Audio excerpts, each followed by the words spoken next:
కాంగ్రెస్ అత్యంత ప్రతిష్టాత్మకంగా తీసుకున్న భారత్ న్యాయ్ యాత్ర మరికాసేపట్లో ప్రారంభం కాబోతోంది. గత ఏడాది జోడో యాత్ర పేరుతో కన్యాకుమారి నుంచి కాశ్మీర్ వరకు రాహుల్ పాదయాత్ర చేశారు. అయితే న్యాయ్ యాత్ర మాత్రం తూర్పు నుంచి పశ్చిమ వైపుకు సాగుతోంది. జోడో యాత్ర పూర్తిగా పాదయాత్రగా సాగింది. న్యాయ్ యాత్ర మాత్రం కాస్త భిన్నంగా జరగబోతోంది. కొంత పాదయాత్రగా, కొంత బస్సు యాత్రగా సాగబోతోంది. 15 రాష్ట్రాల్లోని 100 లోక్సభ నియోజకవర్గాలను కవర్ చేస్తూ రాహుల్ యాత్రను చేస్తారు. మణిపూర్లో మొదలైన యాత్ర మార్చి 20 లేదా 21న ముంబైలో ముగుస్తుంది.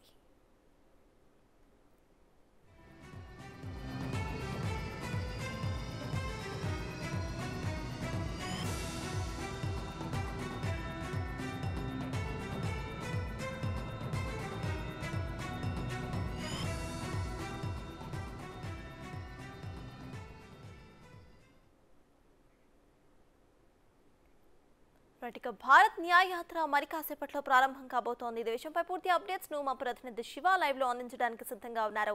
శివ, చెప్పండి, భారత్ న్యాయ్ యాత్ర అయితే మణిపూర్ నుండి మరి కాసేపట్లో ప్రారంభం అవబోతోంది. సో ప్రెసెంట్ అక్కడ అప్డేట్స్ ఏంటి? ఎవరెవరు అక్కడికి ఆల్రెడీ చేరుకున్నారు?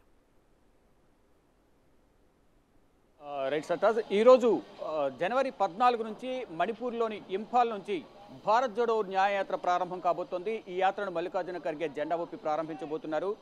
అయితే ఉదయం 8 గంటలకు ఢిల్లీ నుంచి ఇంఫాల్ వెళ్లాల్సిన ఫ్లైట్ పొగమంచు కారణంగా, విజిబిలిటీ తక్కువ ఉండడం కారణంగా ఇప్పటి వరకు కూడా ఫ్లైట్ ఢిల్లీ నుంచి బయలుదేరలేదు, అంటే డిలే అవుతోంది. ప్రజెంట్ ఇంకా రాహుల్ గాంధీ కానీ ఇతర సీనియర్ నేతలు, రాహుల్ గాంధీతో పాటు పిసిసి ప్రెసిడెంట్, అలాగే తెలంగాణ ముఖ్యమంత్రి రేవంత్ రెడ్డి, మరోవైపు AP PCC president Gidugu Rudraraju, ఇతర సీనియర్ నేతలందరూ కూడా స్పెషల్ ఫ్లైట్లో, ఏసీసీ సీనియర్ నేతలందరూ కూడా ఢిల్లీ నుంచి స్పెషల్ ఫ్లైట్లో ఇంపాల్ వెళ్లాల్సి ఉంది.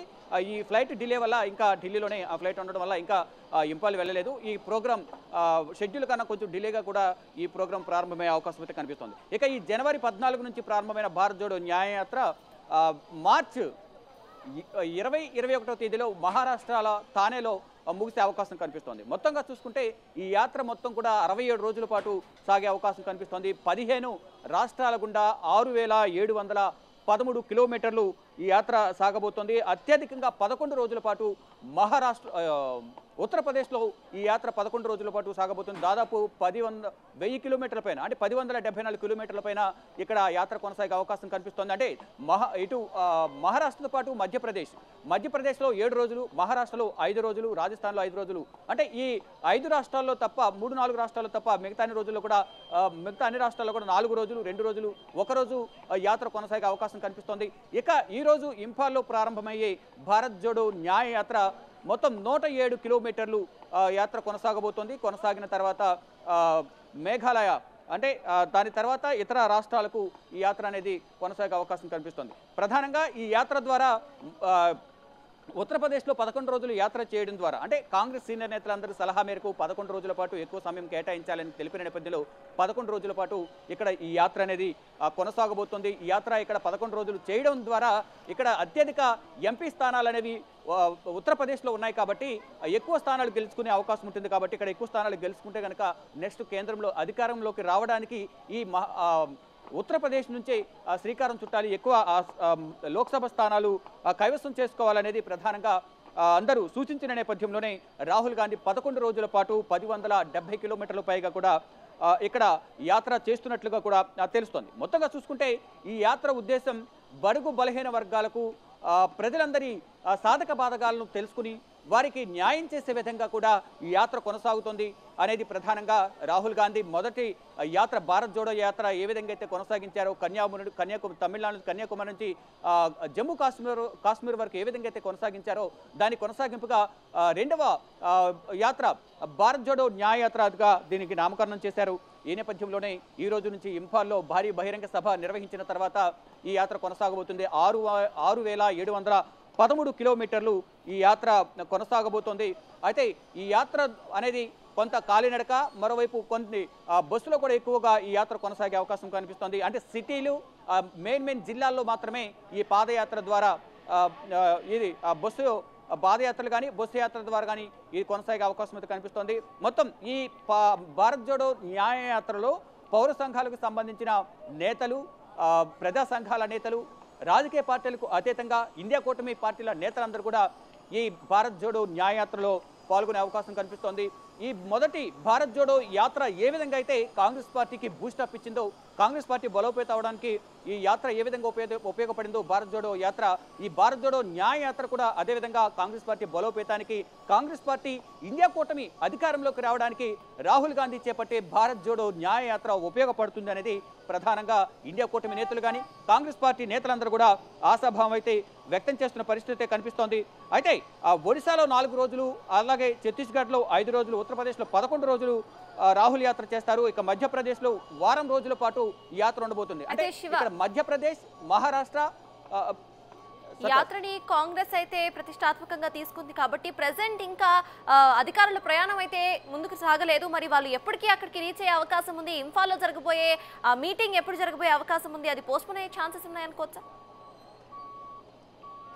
పోస్ట్పోన్ అవడానికి అయితే అవకాశం లేదు. కానీ ఇప్పటికే ఏర్పాట్లని, స్టేజ్ ఏర్పాట్లు కానీ అక్కడ బహిరంగ సంబంధించిన ఏర్పాట్లు అయితే కంప్లీట్ అయ్యాయి. ఇక రాహుల్ గాంధీ వెళ్ళడమే అక్కడ యాత్ర ప్రారంభమయ్యే అవకాశం కనిపిస్తుంది. షెడ్యూల్ కన్నా 1 or 2 hours అయితే కొంచెం డిలే అవకాశం అయితే కనిపిస్తుంది. ఎందుకంటే ఉదయం 8 గంటలకు ప్రత్యేక విమానంలో ఢిల్లీ ఎయిర్పోర్ట్ నుంచి ఇంఫాల్ వెళ్లాల్సి ఉంది. కానీ ఇక్కడ పొగమంచు కానీ, దట్టమైన పొగమంచు కారణంగా విజిబిలిటీ సరిగా లేకపోవడం వల్ల మొత్తం ఇక్కడ ఢిల్లీలో ఫ్లైట్లన్నీ కూడా డిలే నడుస్తున్నాయి. ఫ్లైట్లు కానీ, ట్రైన్స్ కానీ మొత్తం అన్ని కూడా రవాణా వ్యవస్థ అంతా కూడా స్తంభించిపోయిన పరిస్థితి నెలకొంది. దానిలో భాగంగా విజిబిలిటీ సరిగ్గా లేకపోవడం వల్లే ప్రెసిడెంట్ అయితే ఫ్లైట్ డిలే అయింది. ఈ పొగమంచు విజిబిలిటీ కొంచెం తగ్గిన తర్వాత ఇంఫాల్కు ఢిల్లీ నుంచి బయలుదేరే అవకాశం కనిపిస్తుంది. మొత్తంగా కూడా ఈ యాత్ర మొత్తం కూడా ఇండియా కూటమి కానీ, కాంగ్రెస్ కానీ అత్యంత ప్రతిష్టాత్మకంగా తీసుకుని ఈ యాత్రను చేపడుతున్నారు. 15 రాష్ట్రాల్లో ఈ యాత్ర చేయడం ద్వారా పార్టీ బలోపేతానికి బీజేపీయేతర ప్రభుత్వం కేంద్రంలో రావాలి అనే ఉద్దేశంతోనే మొత్తం 30 పార్టీలు ఇండియా కూటమిలోకి వచ్చాయి. ఇండియా కూటమి ద్వారా కాంగ్రెస్ పార్టీ రాహుల్ గాంధీ చేపట్టే భారత్ జోడో న్యాయయాత్ర ద్వారా కాంగ్రెస్ పార్టీకి బలం చేకూరడం, దాని ద్వారా ఇండియా కూటమి బలపడడం, ఇండియా కూటమి, కాంగ్రెస్ మొత్తం అందరూ కూడా రానున్న లోక్సభ ఎన్నికల్లో కలిసి పోటీ చేయడం వల్ల మొత్తం అందరి అభ్యర్థులు లోక్సభకు ఎవరైతే పోటీ చేస్తారో పార్టీలకు అతీతంగా అభ్యర్థి గెలుపు కోసం పనిచేసే విధంగా కూడా ఒక ప్రణాళికను సిద్ధం చేశారు. నిన్నే వీడియో కాన్ఫరెన్స్ ద్వారా వర్చువల్గా సమావేశమయ్యారు. ఇక వర్చువల్గా సమావేశమైన ఈ భేటీలో మొత్తం ఈ అయోధ్య ఇటు ఏదైతే ఇంఫాల్, మణిపూర్లో జరిగే న్యాయయాత్రకు సంబంధించి కానీ, దేశవ్యాప్తంగా ఏదైతే 15 రాష్ట్రాల్లో యాత్ర చేపడుతున్నారో ఆ యాత్రకు సంబంధించి అందరికీ ఆహ్వానాలు పలికారు. ఇండియా కూటమికి సంబంధించిన ఆ రాష్ట్రాల్లో ఎవరైతే ఇండియా కూటమి పార్టీల నేతలు ఎవరైతే ఉంటారో వారందరూ కూడా రాహుల్ గాంధీకి మద్దతుగా ఈ భారత్ జోడో న్యాయయాత్రలో పాల్గొనబోతున్నారు. పార్టీని బలోపేతం చేయడానికి నెక్స్ట్ లోక్సభ స్థానాలకు సంబంధించి లోక్సభ ఎన్నికల నేపథ్యంలో మొత్తం యాత్ర కూడా లోక్సభ ఎన్నికలకు బలం చేకూర్చే విధంగా కూడా ఉంటుంది అనేది అందరూ ఆశాభావం వ్యక్తం చేస్తున్నారు. ఇటు ఇండియా కూటమి కానీ, కాంగ్రెస్ నేతలందరూ కూడా ఆశాభావం వ్యక్తం చేస్తున్నారు. ప్రతి రాష్ట్రంలో కూడా ఈ యాత్ర అనేది పార్టీని బలోపేతం చేయడం, ప్రజల కష్టాలను తెలుసుకోవడం, ప్రజలకు న్యాయం అందడం లేదు, వారందరికీ న్యాయాన్ని దరిచేర్చడానికి రాహుల్ గాంధీ యాత్ర ద్వారా వారందరి బాధలను తెలుసుకుని అందరికీ న్యాయం చేసేందుకే ఈ యాత్ర చేపడుతున్నారనేది కాంగ్రెస్ ఏఐసీసీ కార్యాలయం నుంచి అయితే సమాచారం అయితే అందుతోంది. మొత్తంగా చూసుకుంటే గతంలో ఏదైతే గత 8 నెలలుగా మణిపూర్లో హింసాత్మక వాతావరణం కొనసాగుతుందో అక్కడ ప్రజల బాధలను తెలుసుకుంటూ ఈ యాత్రని ప్రారంభించబోతున్నారు. మొత్తం 107 కిలోమీటర్లు మణిపూర్ నుంచి ఇంఫాల్లో ఈ యాత్ర ప్రారంభిస్తున్నారు. ఒక రోజులోనే మొత్తం ఈ 107 కిలోమీటర్లు ముగిసిన తర్వాత మరొక రాష్ట్రానికి ఈ యాత్ర అనేది కంటిన్యూ అవుతుంది. మొత్తంగా చూసుకుంటే ఈ యాత్ర 67 రోజుల పాటు ఈ యాత్ర కొనసాగబోతుంది. 6713 కిలోమీటర్లు రాహుల్ గాంధీ ఈ యాత్ర చేయబోతున్నారు. బస్సు ద్వారా, పాదయాత్ర ద్వారా ఈ యాత్ర అనేది కొనసాగబోతుంది. Right, thank you Shiva.